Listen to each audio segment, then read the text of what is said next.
So we will start with the Mangalacharan prayers. Om Ajnanatirmirandasya Jnananjana Shalakaya Chakshurum Militam Yena Tasmai Shri Gurave Namaha.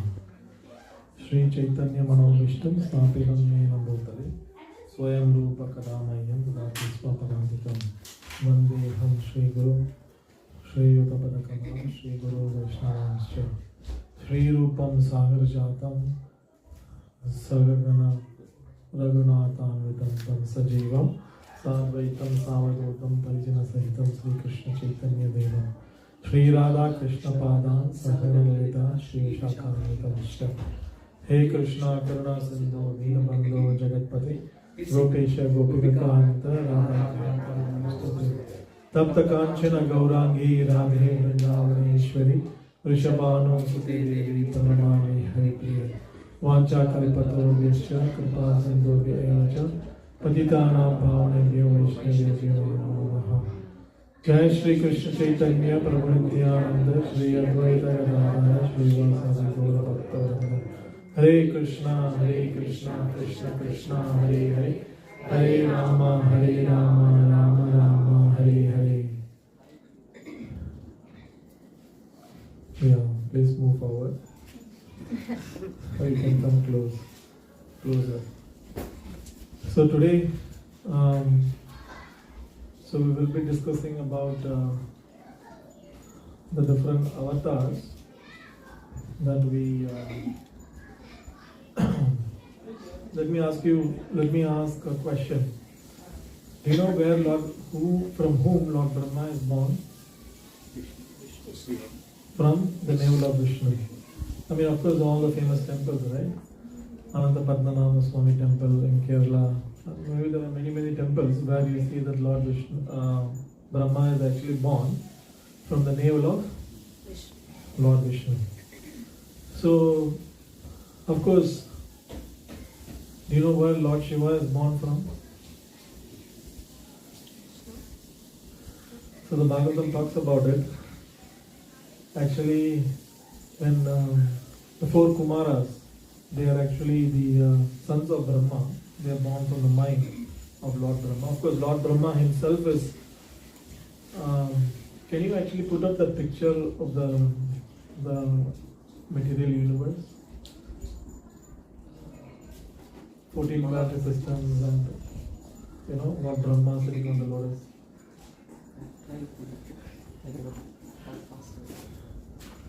So Lord Brahma is actually born from the navel of Lord Vishnu, and Lord Shiva actually manifests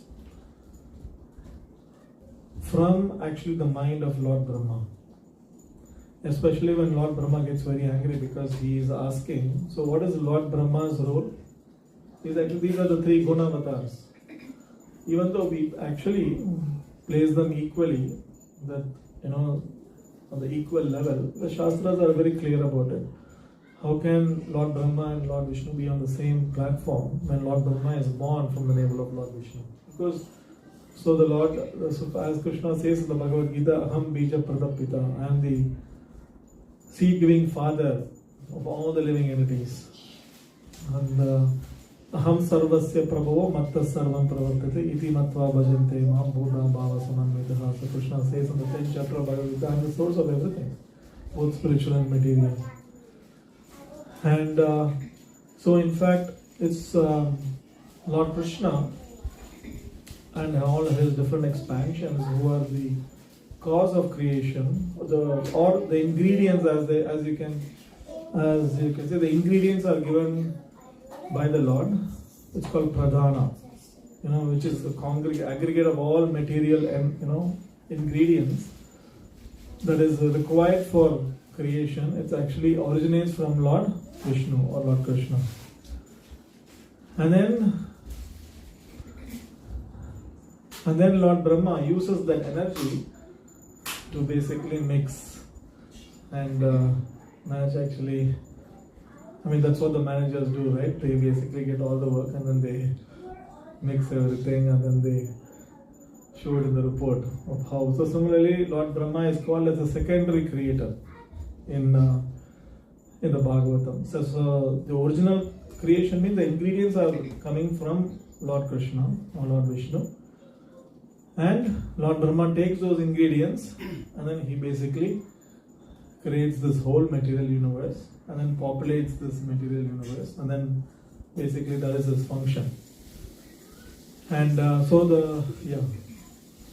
and then the four Kumaras, so Brahma asked his sons, four Kumaras, can you please help me in populating the universe? And they said, no, we are like small children, we cannot get married and we would like to just stay like this. And then they said no to their father, and Brahma got angry. And then but through that anger, Lord Shiva appears. So there are different tattvas that we have to understand according to the Vedic literature. So the different tattvas, as first is Jiva Tattva. So Jiva Tattva, anybody knows what is Jivatma? Have you heard this term, Jivatma? What is Jiva Tattva? Means the category which is talking about Jiva, or the individual spiritual living entity. That is all of us. All of us belongs to the category of Jiva Tattva. Basically we are Jivatma, we are tiny part and parcel of the divine, of Krishna. As Krishna says, Mama Ivam Sho Jiva Loke Jiva Bhuta Sanatanaha Manashishtani Indriyani Prakritistani Parishadi. And Krishna is saying that all the living entities are eternally my part and parcels. So we are all tiny, like how this tiny spark from the big fire. So similarly, we are eternally part and parcel of the Supreme. So all living entities in this world are part and parcel, eternally the part and parcel of the divine. And we come under the category of Jiva Tattva. And interestingly, Brahma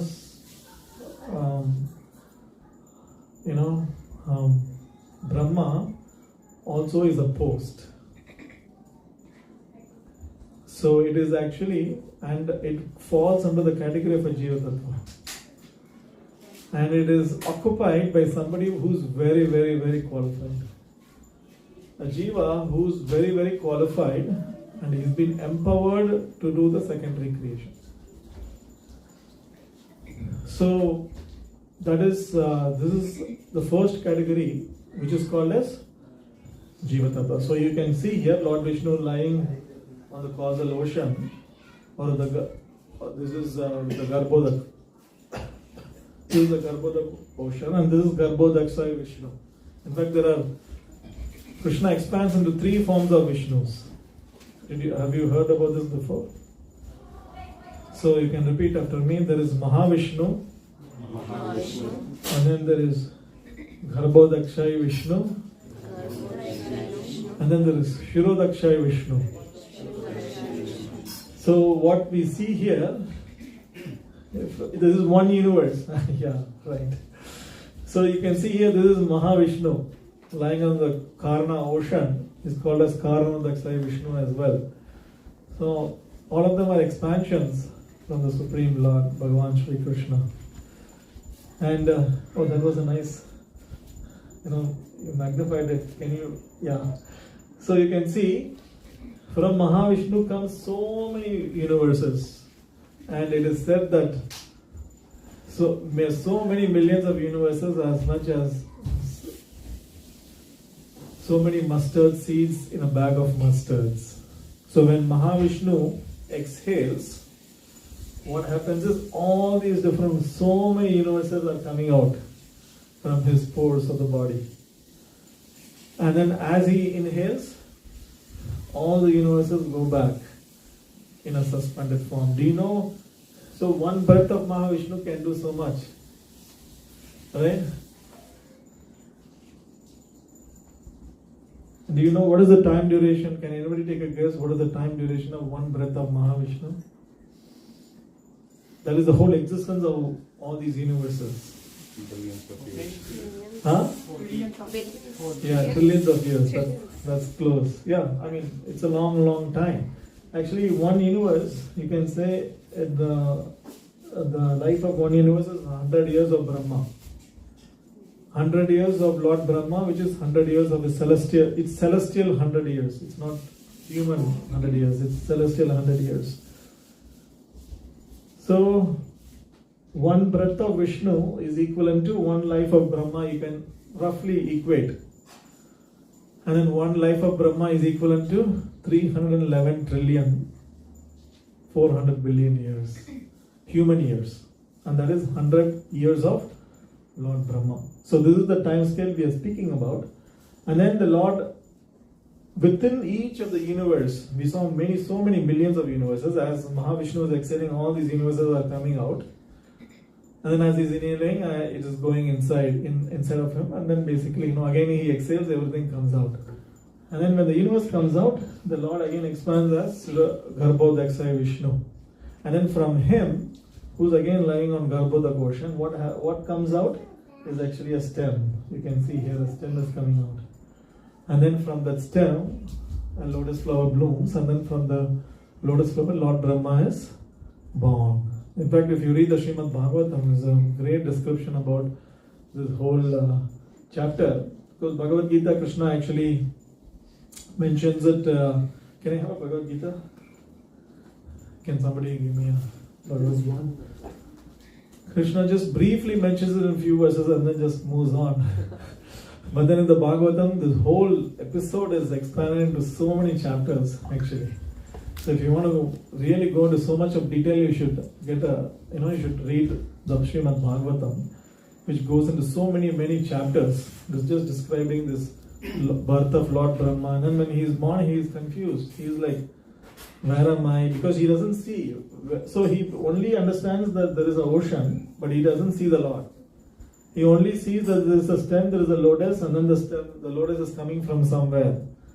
And then he is having this question, what is my source? What is my purpose? Who am I? All these, DYS related questions he had at that time. So, Krishna says, this in the 8th chapter of Bhagavad Gita, where he says, the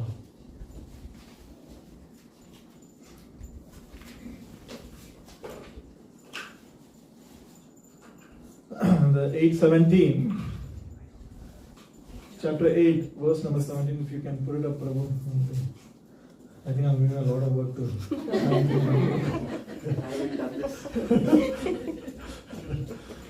So if you go to 8:17,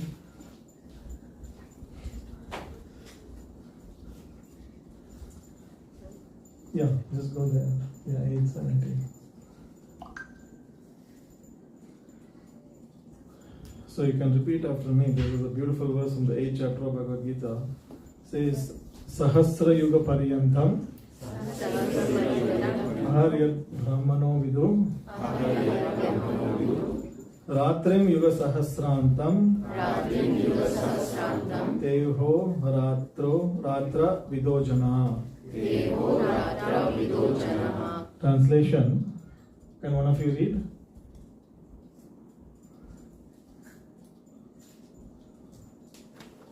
By human calculation, 1,000 ages taken together form the duration of Brahma's one day, and such also is the duration of his night. Yeah, 1,000 ages. 1,000 ages means it refers to 1,000 cycles of the 4 yugas.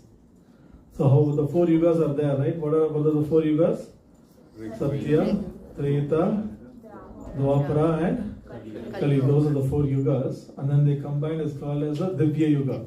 And then 1,000 such yugas forms one day of Brahma. And similarly, the same duration is actually one night of Lord Brahma. And so similarly, 360 days, and then 100 years, such long years of Lord Brahma actually forms his life. And because let's go to the next verse, where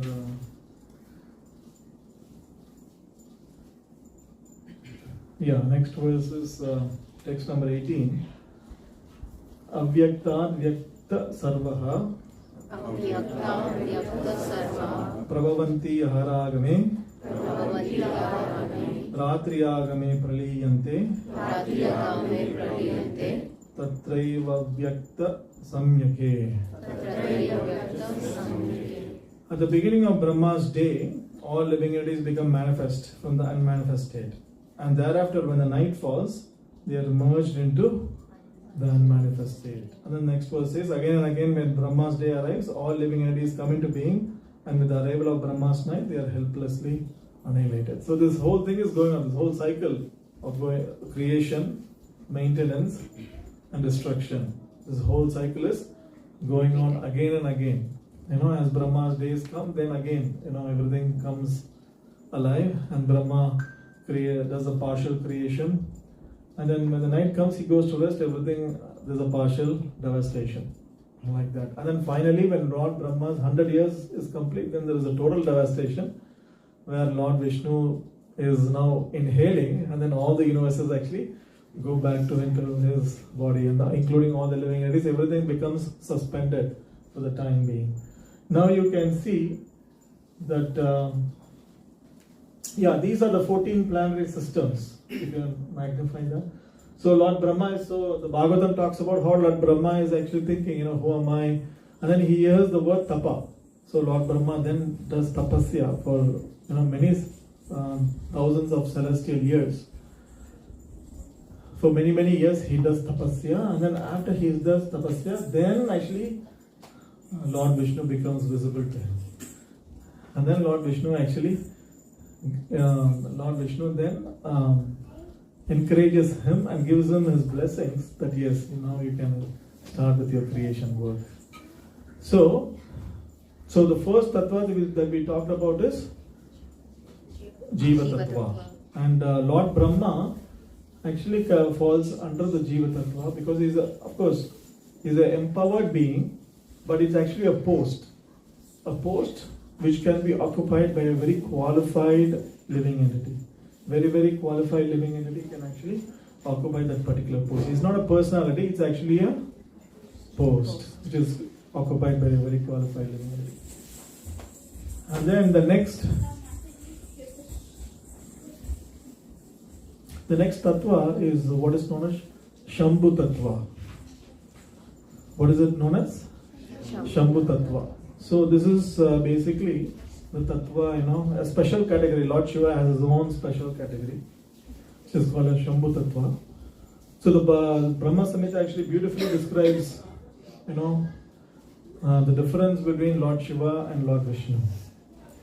So the difference between Lord Shiva and, of course, there's a beautiful story also, which I want to go into. So the difference between Lord Shiva and Lord Vishnu is described as milk and yogurt. It is described as milk and yogurt. So when the Supreme Lord takes charge of tamas, which is basically the instrument for destruction, then he becomes Lord Shiva. So the difference that is explained in the Brahma Samhita is like that of milk and yogurt. So is milk and yogurt one? No. But yes in some sense, right? You are saying yes in some sense. It's yes and no, right? Is milk and yogurt one and the same? Yeah, because yogurt actually is derived from the milk. But that doesn't mean that you can actually replace one with the other, right? So they are at the same time, they are different as well. So that is the relationship between Lord Vishnu and Lord Shiva.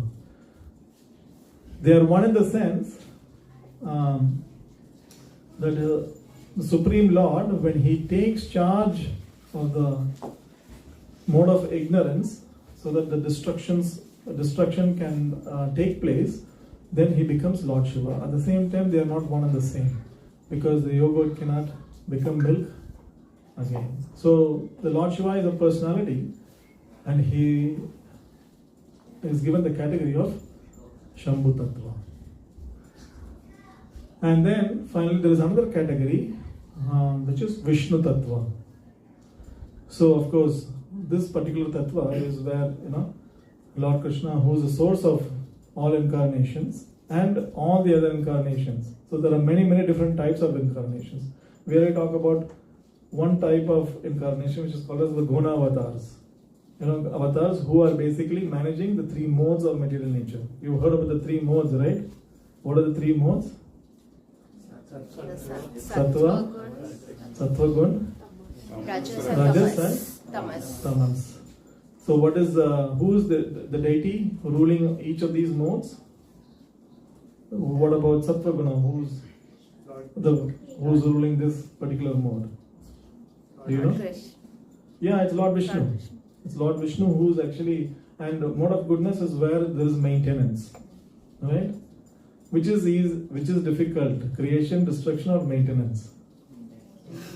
Maintenance. All of you are very experienced. Yeah, maintenance is difficult. It's easy to start something, right? Okay, New Year has come. I'll take a New Year resolution. That's easy to start something, but then it's easy to also wind down something or destroy something. But then what is difficult is actually to maintain that. Right? To maintain that is what is difficult. So who's taken that role? Brahma. No. It's Lord Vishnu. Lord Vishnu governs mode of goodness, which is actually responsible for maintenance and sustenance. So Lord Vishnu governs mode of goodness. And then who's governing mode of passion? Lord Brahma. Lord Brahma governs mode of passion. And then Shiva governs destruction, mode of ignorance, basically, or destruction. But ultimately, you can see that Lord Vishnu is the origin of the other two Gunavatars as well. And then there are many other avatars. There is Leela avatars. There is Purusha avatar. The three Vishnus that we talk about fall under the category of the Purusha avatar. The three Vishnus that we talked about, right? Does anybody remember the name? Mahavishnu. Yeah, that's easy to remember. That's good. Garbhodakaya Vishnu. Yes. Shirodakshaya Vishnu. Yeah, that's wonderful. You all remember these names. It almost took me so many years to remember these names. So, these are called Purusha avatars. And then there are Leela avatars, where the Lord appears again and again and performs all different kinds of Leela. In this world, there are Leela avatars like Varahadev, Narasimhadev, Lord Ramachandra. So, all these different avatars are called as Leela avatars. And then there are Guna avatars. So, there are many. So, there is Saktyavesh avatars, there is. There are many categories of these avatars. But then the Lord comes in his own, when the Lord comes in his original form, so the Bhagavatam beautifully says, Ete chamsa kalapamsha krishnastu bhagavan swayam indriyari vyakuram loka ridyante yuge. So the Bhagavatam says is, either the Lord comes or his expansions come or expansions of his expansions come. But ultimately they are performing different leelas. They're performing different activities to basically, uplift dharma, uplift humanity, and so on and so forth. So the Lord appears in various different kinds of incarnations. And then all these different kinds of incarnations, this coming from Lord Krishna or Lord Vishnu is what comes under the category of Vishnu Tattva. And then of course there is the energy of the Lord. The Lord has his, the Lord has his energies and his counterpart, which is basically the incarnation of the Divine Mothers, and that is called a Shakti Tattva. So, of course, the Bhagavatam goes on to say how Lord Krishna is the origin of all these different incarnations and of the jivas, of the energies, different energies, both material and spiritual, and so on and so forth. So that is the premise that we are, that we will have discussion on. So there is this Bhrigu test. I'm sure many of you would have heard the story. Right? How many of you are from Andhra? You would have seen the story when you're standing in the line for Tirupati, right? To have the darshan of Lord Balaji. So Bhrigu actually decided to test which of the three avatars, Lord, who's the Supreme Personality of Godhead. So basically he then decides, okay, I'm going to do a test to see, who's basically the supreme among the three, among Lord Brahma, Lord Vishnu, and then Lord Shiva. So, of course, Bhrigu Muni's father is Lord Brahma, and every living entity's father in this creation is Lord Brahma. So Bhrigu Muni's father is Lord Brahma. So he comes to the abode of Lord Brahma, and then he looks at him, he comes, and then he doesn't pay his respects because he is the father of Bhrigu Muni. But then he doesn't pay any respects, he doesn't give him any, offer his obeisances and so on and so forth. So Lord Brahma gets a little agitated. He thinks that, he gets a little angry and he gets a little agitated. Then why is actually Bhrigu behaving like this? I mean, he doesn't know what the etiquette is. But then, Mother Saraswati, she says, she calms him down, and then he basically doesn't react to Bhrigu Muni. And then he basically then goes next to Lord Shiva. So what he did with Lord Brahma is he committed offense on the mental level, on the mental platform. So he didn't speak any words, he didn't do any physical action, but what he did was on the mental platform, he just disrespected, or she didn't show him any respect, he just disrespected him. And Brahma got agitated when he thought that he was not giving any respects to him. And then he goes to Lord Shiva, Lord Shiva's abode. And of course, Lord Shiva is his brother. Right? He's his brother. So then he basically starts insulting Lord Shiva with words. He starts saying, what kind of a god you are. You're basically, living in samshan, and then you're basically, covering yourself with all kinds of answers. So he starts insulting him, left, right, and center. And then Lord Shiva gets very angry. He says, okay, I'm going to kill this Bhrigu, and then he basically takes his trident, and then he wants to basically kill Bhrigu. Then of course Mother Parvati actually stops him, and then says that, no, please forgive his offenses, don't harm him. So then Bhrigu Muni then goes to Lord Vishnu's abode. Now what he does is, he does the most grievous offense he does, which is basically Lord Vishnu welcomes him, but then he goes to Lord Vishnu, and then he kicks Lord Vishnu on his chest. And of course, kicking on Lord Vishnu's chest, of course he expected Lord Vishnu would probably take his Sudarshan Chakra and react. But then how Lord Vishnu behaves is, he says that, oh my dear sage, he basically first, catches the feet of Bhrigu Muni, and then he says, oh my dear sage, my heart is very hard, but you have kicked on my heart. I hope it doesn't hurt your feet. And then he starts massaging his feet. And then when he sees this behavior, Bhrigu Muni sees the behavior of Lord Vishnu, then he actually comes to the conclusion of the three avatars, the supreme should be Lord Vishnu. Because Prabhupada writes very nicely in one statement, he writes that the greatness of a person is how he is able to tolerate provoking situations. So then he goes back, and then he reports to all the sages that actually Lord Vishnu is the supreme. Of course, this is discussed in the Srimad Bhagavatam. This whole pastime is there in the Srimad Bhagavatam. And of course, I gave you an ample. Can we go back to the picture for a second? Ample, points how actually Lord Vishnu is the supreme, or Lord Krishna is the. And so not only the Lord is the source of everything, and Lord Brahma is born from his navel like this, but then there are 14 planetary systems. Like how we have, and then there are so many lokas. So Bhuloka is here, this is the Bhuloka, and then above that there are 6 higher planetary systems, and below that there are 7 lower planetary systems. This forms the whole universe. And then you can see there is Svargaloka, Who resides in Swargaloka? Indra.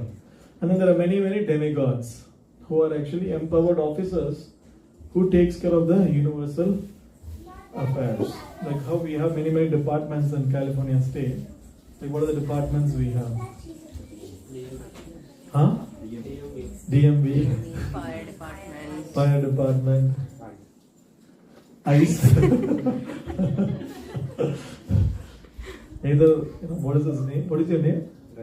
Ravi. Either it's his favorite or it's. My name is Jim and I'm from home, and I'm a helpful assistant from Google. So, yeah, what other departments do you have? Police department. And then there is tax department. We live in California, so there is state tax department. So many departments are there, and then there is an officer actually who is actually presiding over that particular department, making sure the functioning of those departments are happening properly. So similarly, all these different demigods, there are 33 million demigods. All these demigods are appointed to manage the affairs of the whole universe. Like for example, Indra is in charge, Lord Indra is the king of heaven, and then he is in charge of, he is in charge of the rain department. So he is in charge of the rain. And then there is Vayu. He is in charge of air, the wind. Like how we have EPA, right? Who's basically the EPAs of the US government is actually to maintain the the sanctity of air, water, and all these different natural elements that's available to us. So that it's not polluted, it's clean. So, and then there is Chandra, there is Varuna. What is Varuna in charge of? Rain. No, ocean. Water. Bodies of water, ocean. So like that, there are many, many demigods who are in charge of many different affairs within this universe and who basically take care of these affairs. But they are all working under Lord Brahma, and then who's working under? Yeah. So it's like a corporate hierarchy. So when really the demigods are in big trouble, where do they go first? Brahma. When you are in big trouble with a P1 production issue, where do you go first? Manager. Huh? What is that? Where do you go? Oh, on call? What is it? Oh, on call engineer. You go to the on call engineer. Let's say you are the on call engineer. Then where do you go? The Yeah, manager. you go to your manager. Because there is a hierarchy, and when the manager has to pull in other people, then he goes to his manager. And then they all pull in different teams so that they can work together to come to resolution of the particular problem. So where does all the demigods go? They go to Lord Brahma. And then when Lord Brahma is never able to solve, then where does he go? Vishnu. Yeah, then he goes to Lord Vishnu. That's where they all go, and then they pray. So there is a planet within the material universe called Sveta Dvipa. And that is where Shuddha Vishnu is lying. Of course, he is not visible all the time. So they all go and pray. In fact, when Krishna actually appeared in this world 5,000 years ago, Bhumi Devi, in the form of a cow, she goes and cries, and she says the earth is burdened by demoniac influence and demoniac forces. Can you please relieve me of all these demoniac influence and forces? Then they all go to Sveta Dvip, and then they pray to Lord Vishnu, Shuro Dakshay Vishnu, and then the Lord answers, yes, time for my incarnation has come, and then he gives instructions for them. I will appear now as Lord Krishna. But of course, Lord Krishna is the source of all the other incarnations as well. That is actually confirmed in the Bhagavad Gita and the Bhagavatam and many, many literatures. And anyway, that is a separate discussion we can have. So, yeah, I think those are the points that I wanted to. Any questions on that? Any comments on that? The first section.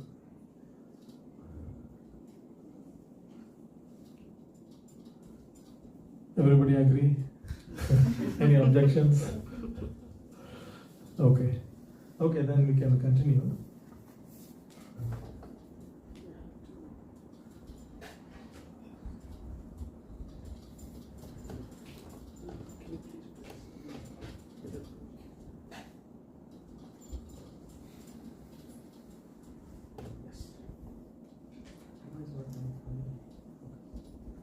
Okay, so, and Lord Krishna is Swayam Bhagavan, because again there's a beautiful verse which is actually given by in the Brahma Samhita itself.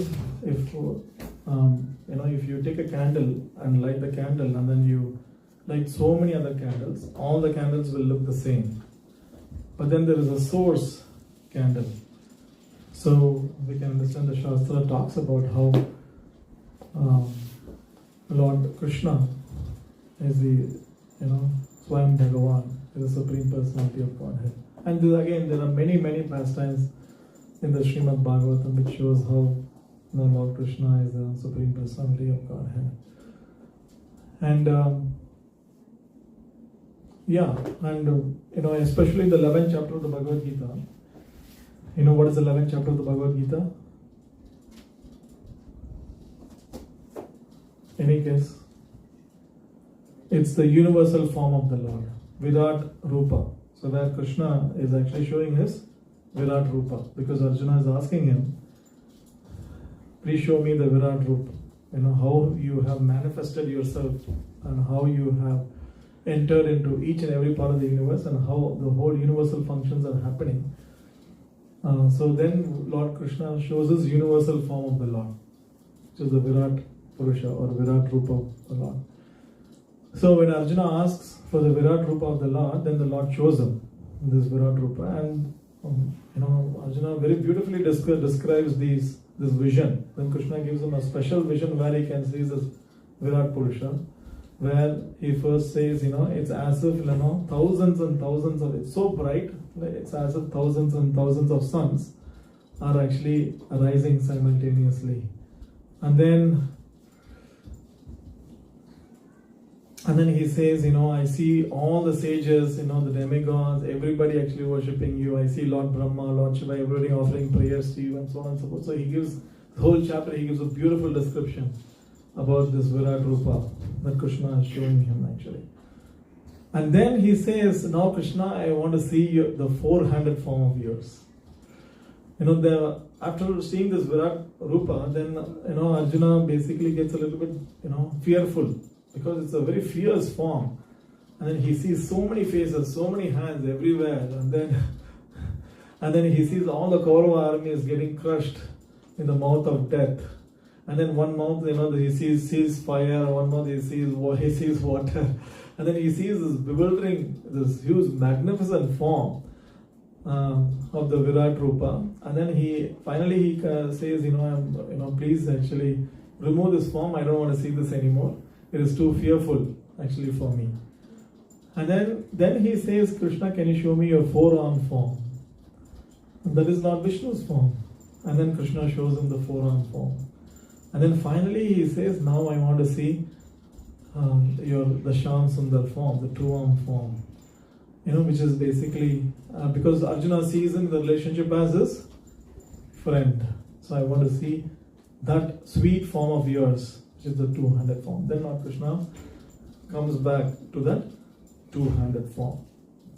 So you can just one example to show how Arjuna, as Arjuna requested, Krishna was showing him all the different forms. So four-handed form, he was showing the Virat Purusha, he was showing and so on and so forth. And finally he comes back to his two-handed form. Also goes to show how Lord Krishna is the source of all the other incarnations as well, even within the Vishnu Tattva. But we can talk more about it if there are more questions you have on this. So one common question is, okay, Lord Krishna is considered to be an incarnation, right? We thought that Lord Krishna was one of the incarnations of Lord Vishnu. So we have to then understand what is the meaning of the word avatar. Of course, now avatar word is so popular, right? They think of some blue tall figures when you mention the word avatar. But then avatar in Sanskrit, of course, from the Sanskrit, from the Vedic tradition, avatar means actually a divine being who descends from the higher realm to the lower realm. So the material universe is considered, a universe which is filled with darkness, like how we are born into darkness or avidya. Right, our heart is filled with avidya or darkness. So the avatar means one who descends from a higher realm to the lower realm. So I don't know if we talked about the spiritual realm. I did mention. Okay. Of course, the same chapter actually Krishna mentions in the 8th chapter of the Bhagavad Gita, a very beautiful verse Krishna mentions, which talks about the spiritual world. So he basically says,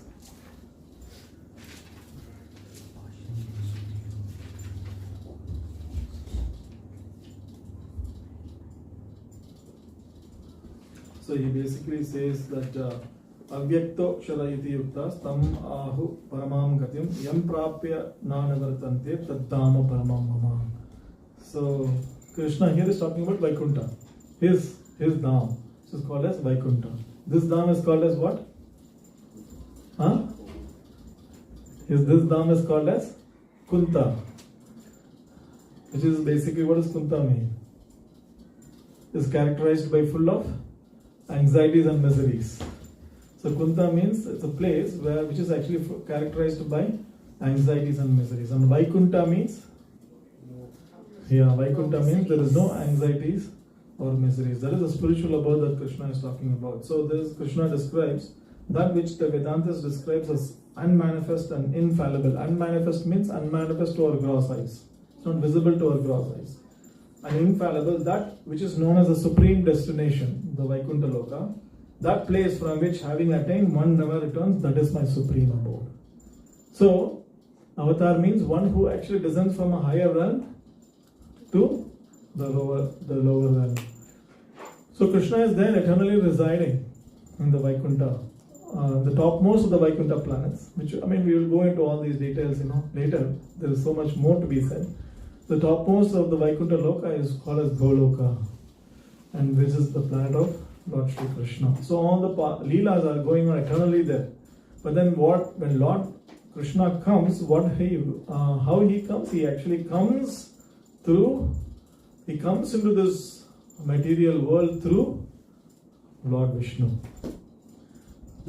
So for example, another way to understand this is, I can say that, what is your name? Bhavani. So Bhavani actually came through that door, and he entered, and then he came to the program. That doesn't mean that Bhavani didn't exist before he came through the door.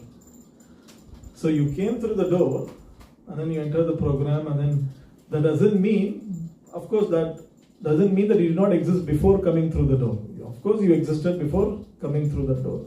So similarly, Lord Krishna comes into this material universe through the door of Lord Vishnu. That doesn't mean that Lord Krishna didn't exist before entering into this world through Lord Vishnu. So all the Lord and his incarnations are all there eternally in the spiritual realm, and then they come during particular time intervals to actually uplift the whole humanity, to actually attract them towards the spiritual realm, towards the spiritual realm. Okay. Any questions on that? Yeah. Yes. Can I get the mic?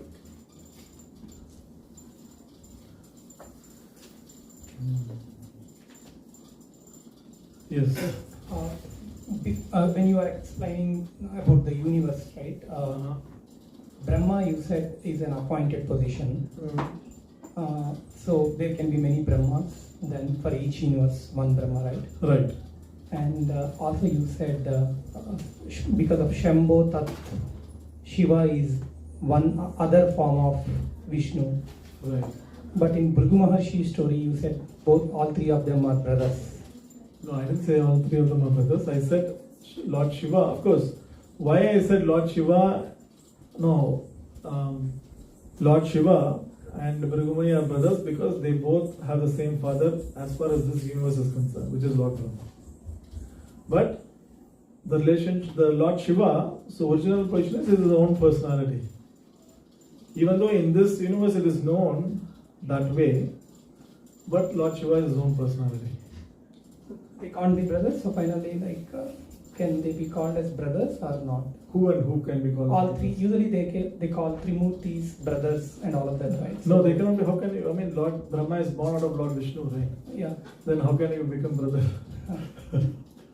Sorry, bro, they cannot be brothers. No, I'm just joking. But no, you cannot. They cannot be brothers because the source of Lord, Lord Vishnu is the source. So they cannot be brothers. Okay. So Shiva and Vishnu are same then. They are same and different as well, like milk and yogurt. Okay. And did Lord Brahma also came through Vishnu door? Yes, that's correct. So that Lord Rama is also existing like In the spiritual Krishna, realm, yes. Yeah. Before. So there is Ayodhya Dham in the spiritual realm. Okay. So there is a Vrindavan Dham in the spiritual realm. There is a Dwaraka Dham in the spiritual realm, Mathura Dham in the spiritual realm. So there are many dhams that we know in this material world. It's eternally existing in the spiritual realm. And eternally so there is also Lord Vishnu's abode in the spiritual realm. So depending on the form of the Lord that we are attracted to, we can worship that form of the Lord, and then the Lord will be kind enough to grant a residence in that particular abode, where you can associate with the Lord and serve the Lord in that particular form. Is life there in other universes as well? Life is there in other universes. So again, see, the nomenclature between the modern science and Vedas are a little different. So when you say life is there in other planets, according to the Vedic text, yes. I mean, I just showed you the 14 planetary systems. And so there are higher planetary systems, there are lower planetary systems, and each planet has its own residence. Like for example, the planet Sun has its own residence, but they have a different kind of body that's suitable to that particular kind of environment. I mean, we cannot survive there, but there are living entities which can survive that particular kind of environment. For example, the living entities who have a certain kind of body, they live and move. And then there are living entities who have a certain kind of body, they live in the Swarga Loka. Like that. According to the Vedic literature, yes. Okay, thank you.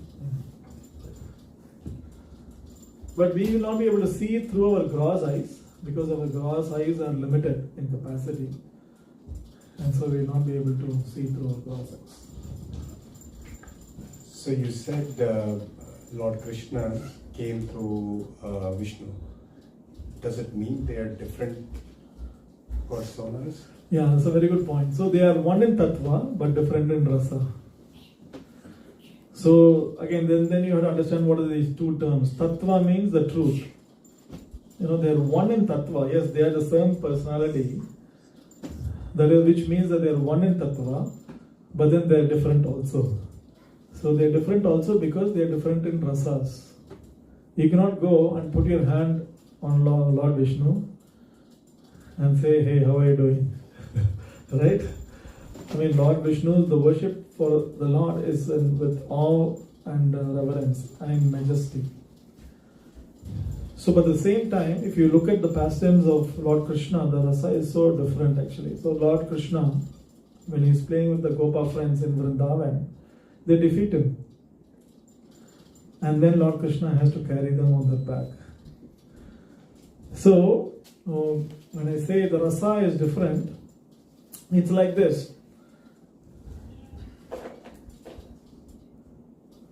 So let's take for example a High Court judge, right?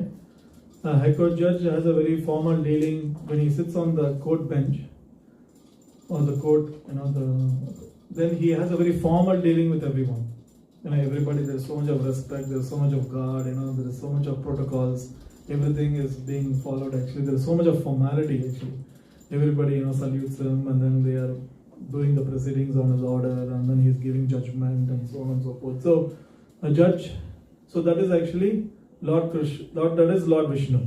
Basically that is Lord Krishna at work. And that is Lord Vishnu. It's a very formal dealing with the Lord. That is Lord Vishnu. So they are, yeah. So, but then when the same judge actually goes to his home, and then let's say he has a 5-year-old son or daughter, and then what is he doing? And then if you peek inside his home, you will probably see, he's crawling on the floor, and then the child is jumping on him, and then the child is saying, "Hey, horsey, go fast, go fast." And then the father is going here and there, and then he's playing some hide and seek with the child. And then, when the same peon, and then he comes to his home, and then he's seeing his informal clothes, and he's playing with this child like this, and so on and so forth. So it's a completely different experience of the same person. But then when the clerk actually sees he sees him as the High Court judge on the seat, then he's a completely different person actually.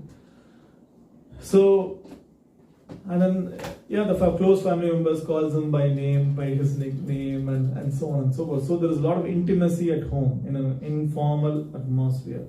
But then there is a formal atmosphere, then there is a lot of awe and reverence, respect, and so on and so forth. So that is actually, they are the same, he's the same person, but then the rasa is different. So what is rasa? Rasa means the transcendental exchange of the mellows of relationship. The exchanges that one has in terms of relationship is what is called as rasas. And so that rasa is different. So that is the difference between Lord Vishnu and Lord Krishna. Is Lord Krishna, he is in his own form in Vrindavan, in Mathura, in Vrindavan mainly, where he is himself. There is no formality. He is at his home. But then when he takes on the role as the Lord of Vaikuntha, then it becomes a little bit formal. It's no more intimacy. So much of intimacy. In Vrindavan, there's a lot more intimacy. In Vaikuntha, it's a lot more majesty. So the rasas are different. I hope that helps. Yeah, thank you.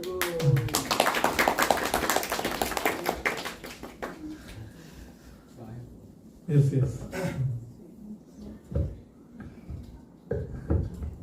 Since there are many universes and as well as the time continuity, right, as Gita, so do you think the scriptures and the avatars, they're only relevant or particular to this universe, or different universes will have different avatars and for that matter scriptures and whatnot, right? So is it like same across all the universes, or? Yeah, it's the details may vary here and there, but in principle, it's the same. As far as the scriptures are concerned, in fact, it's said that the Bhagavatam here is 18,000 verses on this earth, but then in the higher planetary system, it's much, much bigger, with a lot more details. So even within this universe, the same version of the text can be much bigger actually. But the principles that it's trying to teach us is one and the same. But maybe the amount of details that's revealed to us, it may differ in that. And even in avatars, you think? Avatars also, the same set of avatars or even more avatars can appear in the universe. So it's according to the will of the Lord.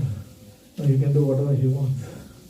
And he can also change some of the scenarios.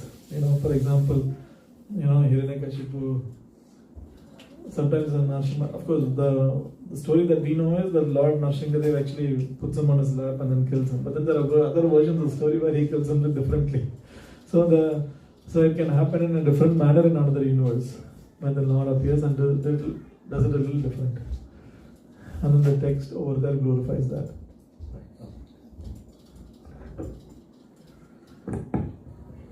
Any other questions or comments? You had a question? No, not yet. Okay. Okay. The one point, I think I will cover this and then I'll stop. So there are also different stages of realization, different levels of realization, you can say. So Krishna says in the 18th chapter of the Bhagavad Gita, he says very beautifully, he starts off this verse. So there are 3 stages of realization, spiritual realization, or 3 levels of God realization. This is what the Bhagavatam says, Vadanti Tattvadas Tattvam Yadhyana Advayam Brahmeti Paramatmeti Bhagavaniti Shabdaye. So each represents a particular feature of the Lord, and depending on what vantage point we look, the absolute truth. So the same absolute truth can be perceived as Brahman, Paramatma, or Bhagavan. These three levels of God realization. So the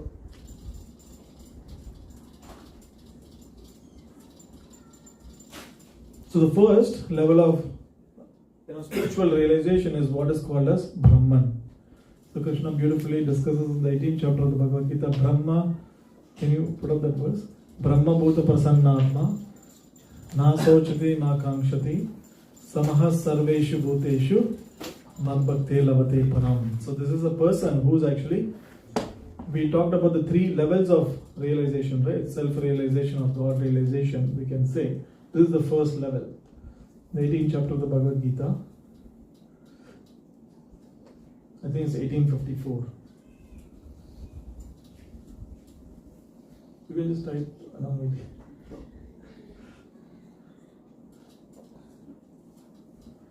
Yeah, you can repeat after me. Brahma Bhuta Prasannatma. Brahma Bhuta Prasannatma. Na Sochati Na Kamshati. Na Sochati Na Kamshati. Samah Sarveshu Bhuteshu. Samah Sarveshu Bhuteshu. Madbhakte Lavate Param. Madbhakte Lavate Param. So, translation. Can somebody read the translation?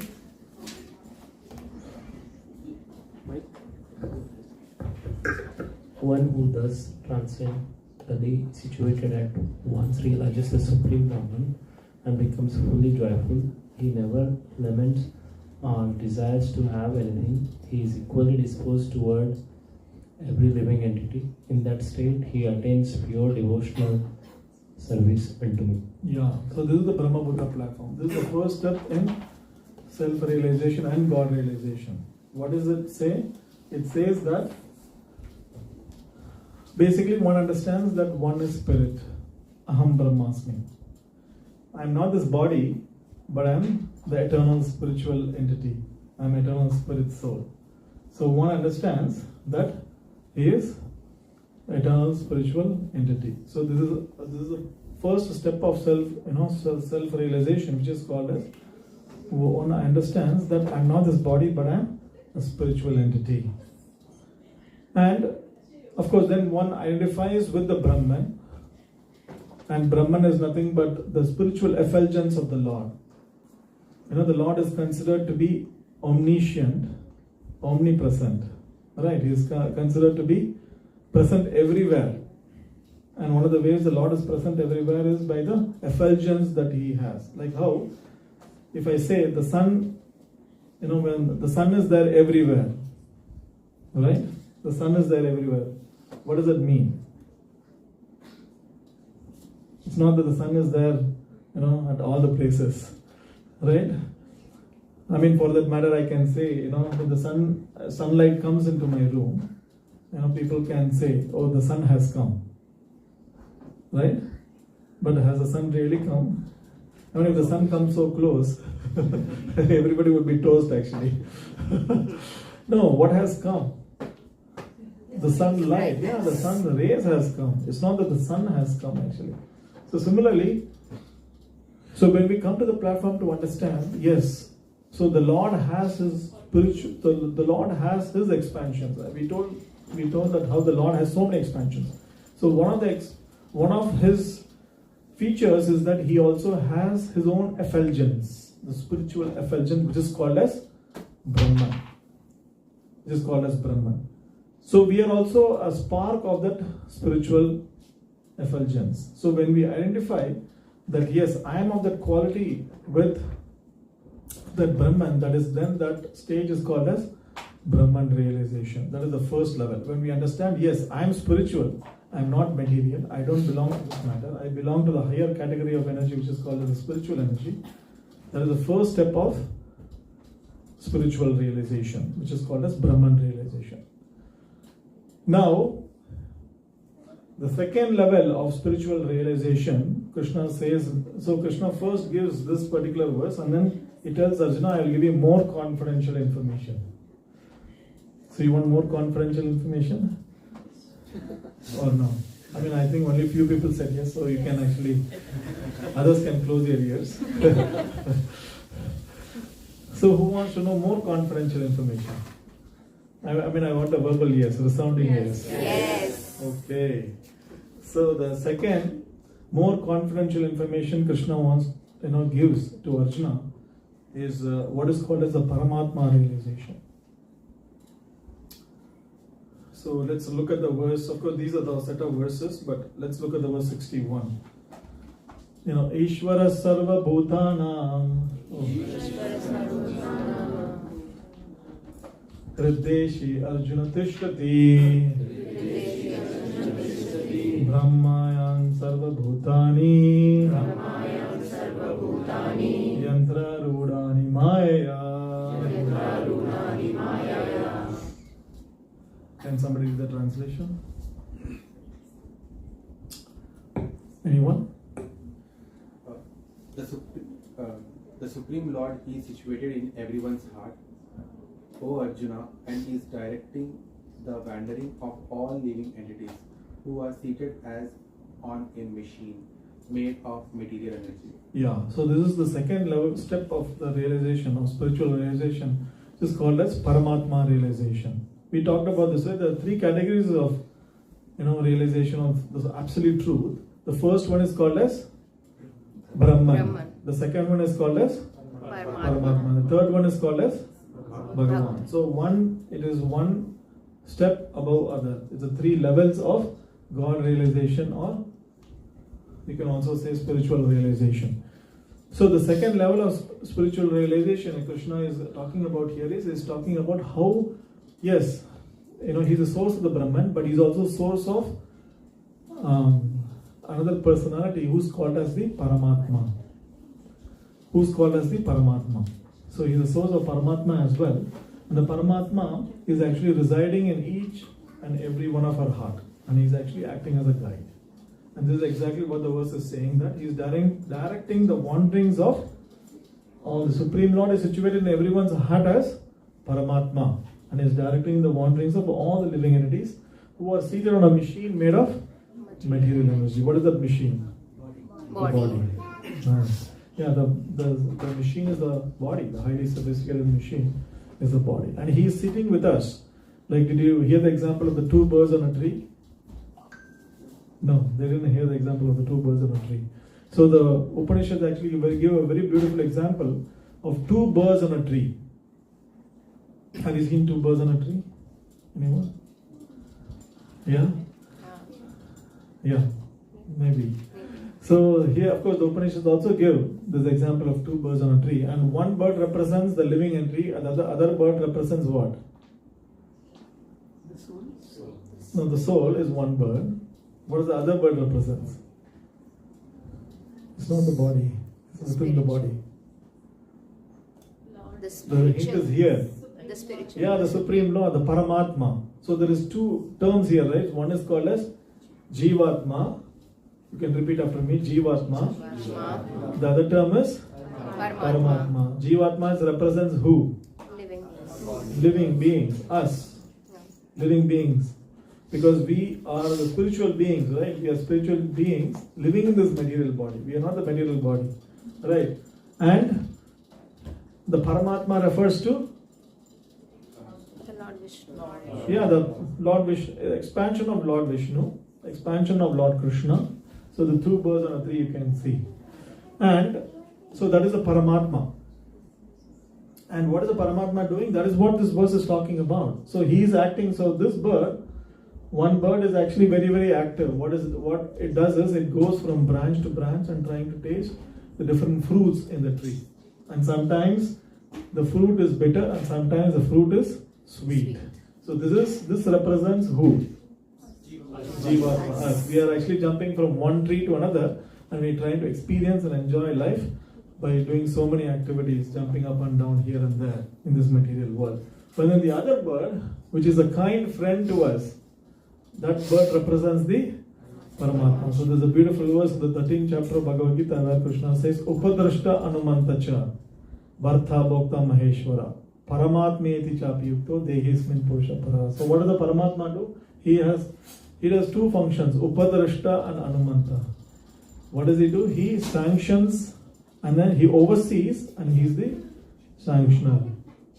He's a witness and then he's a sanctioner. So these are the two functions the Paramatma does. The Paramatma doesn't jump up and down like what we do in this material world, but he's just watching what we are doing. Krishna is watching us, what we are doing. And Prabhupada writes very beautifully that the purport that instead of jumping up and down here and there in the tree, if the living entity turns its face towards the Paramatma who is sitting right in its heart, then that's when the spiritual life and all of, the auspicious life for one begins actually. Or the happiness and the fulfilling life for one actually begins. So, the second level of realization, the first step of realization is what? What is it called? Brahman. And that means what? That means what? Aham Brahmasmi. I understand I am spirit soul. Right? I am different than the body.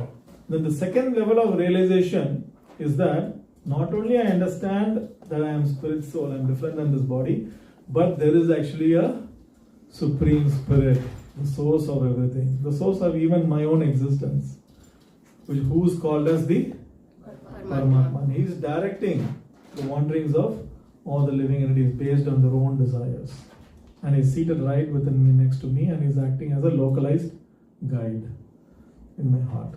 And so when we actually want to turn towards Krishna, or when we want to turn towards the message of the Bhagavad Gita, it's a Paramatma who is actually watching that, and then he is directing us so that we can actually come into the program, satsang programs.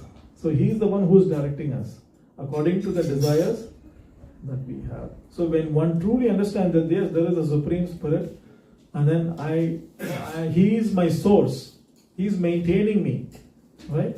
Somebody is maintaining us. We all understand, right? I mean, who is giving us sunlight? Who is giving us rain?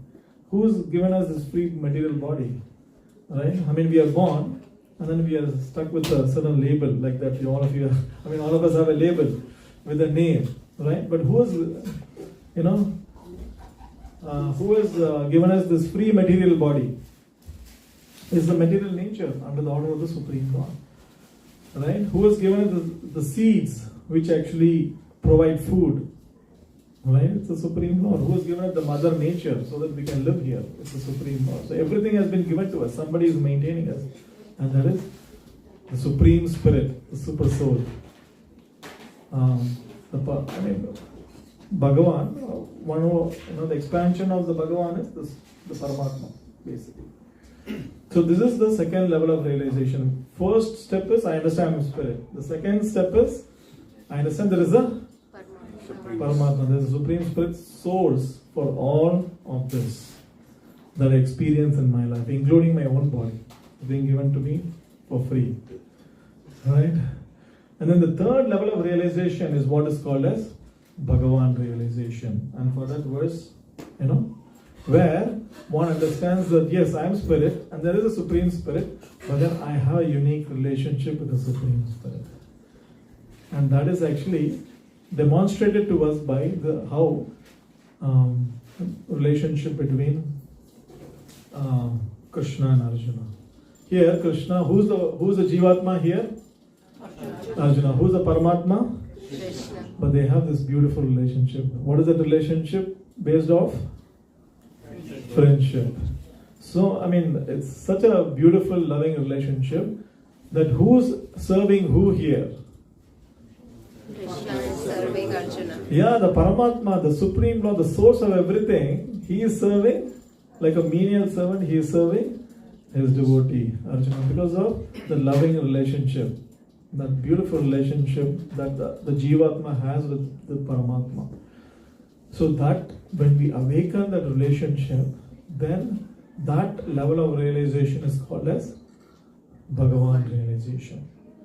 And we have heard these three terms, right? Sat, Chit, Ananda. They're already, now they are ready for postgraduate studies. So Sat, Chit and Ananda, these three attributes we have as a spiritual entity, right? In Brahman realization, which one is fully realized? Sat. Sat is fully realized. Of course, there is some realization of Chit and Ananda, but it's not fully realized yet. Sat means what? Eternal. So that is fully realized in Brahman realization, the first level. And in the second level, what else is realized? Chit, awareness, because we get connected to the source of everything. And then our awareness expands, our knowledge expands, because our knowledge and we are only Krishna can claim to be all cognizant, all aware. Alright? He is Abhigya. He knows everything. We cannot claim that we know everything. We only know what is happening inside our body, and that only to some extent. We don't know many things that's happening inside our body. Right? So, the second level of realization, what is fully realized? The potency of Chit. So Sat and Chit is fully realized at the level of Paramatma realization. And then finally, in Bhagavan realization, what is fully realized? Ananda. Why? Because that is actually the why? Because it's a relationship. It's a relationship of divine love, and because it's a relationship of divine love, that's why our experience is true bliss, right? Otherwise, why we need society, friendship, family, and so on and so forth. Everybody, wants happiness. That's why because we are social beings. That is the nature of the soul. Otherwise, we can all sit in one room to just be peaceful, right? What do you think? Yeah, we can just be. We don't need to fight. We don't need to argue. We can just sit in one room and just be peaceful. But we want joy. We want ananda, anandamayobhyasa. That's what the Vedanta Sutra says. We all want ananda, that bliss, the spiritual bliss that we are looking for, and that is fully realized when we have that unique and wonderful and beautiful relationship with Krishna, like how Arjuna is having this beautiful relationship with Krishna. So the highest level of realization is the Bhagavan realization, where one fully realizes the full potential of Sat, Chit and Ananda. So the Bhagavan realization basically consumes or basically subsumes all the other forms of realization, and that is what Bhakti Yoga process will take us to. Did we cover ABCD? Okay. What A stands for? He asked me to quiz all of you. I mean, if you want to ask, why is this Prabhu asking so many questions? He only asked me to. He said, I want you to please test all the students. So A stands for? Association. B stands for? Books. Translating books. C stands for? Chanting. Yeah. And D stands for? E stands for? Engage. Yeah, that's right. Engagement, actually, in some seva, where we can serve. How Krishna himself is engaging in the service of his devotees. And that is how the beautiful relationship is in the spiritual realm. Here, everybody is looking to be served. Because I think I am the master. Because of the influence of false ego, we think we are the center of the universe. We are the master. Okay, everybody serve me. That is because of the influence of the false ego, ahankar. But then the spiritual realm is exactly the opposite, where everybody is trying to serve, this competition for service. And here you can see Krishna himself, serving his devotees. And of course the devotees are also trying to serve Krishna and please Krishna. So there is competition in terms of service. So this is what the process of Bhakti Yoga is inviting us to experience as we inculcate or include these practices of Bhakti Yoga into our lives, as we inculcate these practices of Bhakti Yoga into our lives, then slowly, step by step, we can rise above the three modes of material nature, come to the spiritual platform, and finally, we can also understand our unique relationship with the Supreme Personality of Godhead. And then when that happens, then one realizes the true potential of Sat, Chit and Ananda. I know I gave Shyam Jagannath Prabhu a lot of trouble today. I didn't follow the slides that he gave me. But any questions anyone has? I think there's just one quick definition I can give them is the Bhagavan, the definition of Bhagavan.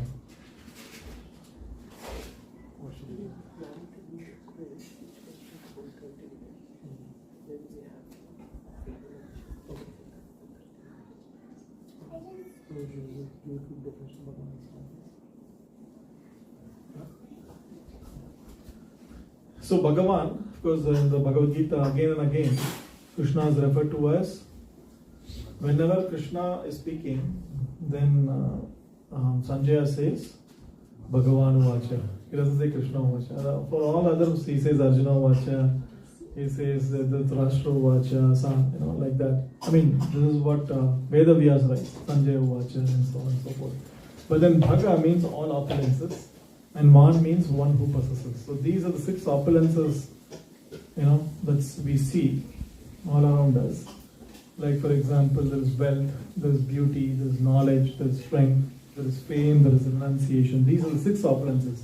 So any person has even a little bit of one of them, then they become very famous. Right? So in the next slide we'll show all these famous different. This is actually probably from the 90s. all these people are anyway. So you can see, even if we have one of these attributes, even in some small quantity, even for short amount of time, then we become pretty well known. Then they become attractive, right? They become attractive. Like somebody is attractive because of the beauty, somebody is attractive because of strength, having the power, somebody is having wealth, somebody is actually who's also totally renounced also becomes very attractive. But then nobody can claim in this world that they have all these 6 opulences in full forever, because we only have 1 or 2 of these in limited quantity and only for some amount of time. But then there is only one person who can claim he has all these 6 opulences in full forever, and that is Bhagavan Sri Krishna. And that's why he is called addressed as Bhagavan, one who actually possesses all these 6 opulences in full forever. And that is why the position of God is already taken by Bhagavan Sri Krishna. There is no competition for that position. So we'll stop there, and now I'll allow Shyam Jagannath Prabhu to continue for the rest of the program.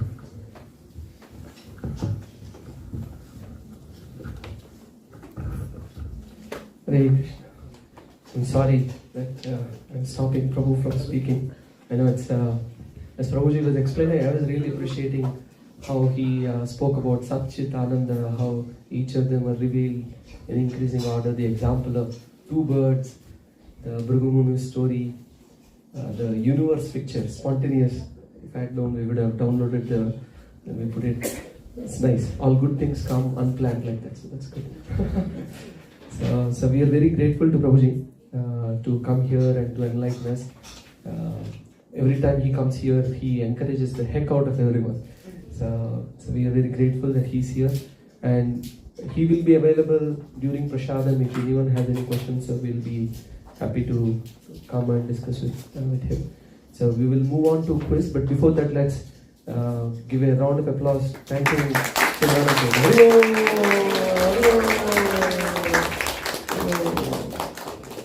Thank you. I'll invite Anu Prabhu to conduct the quiz for the last 3 sessions that we attended, and including this section.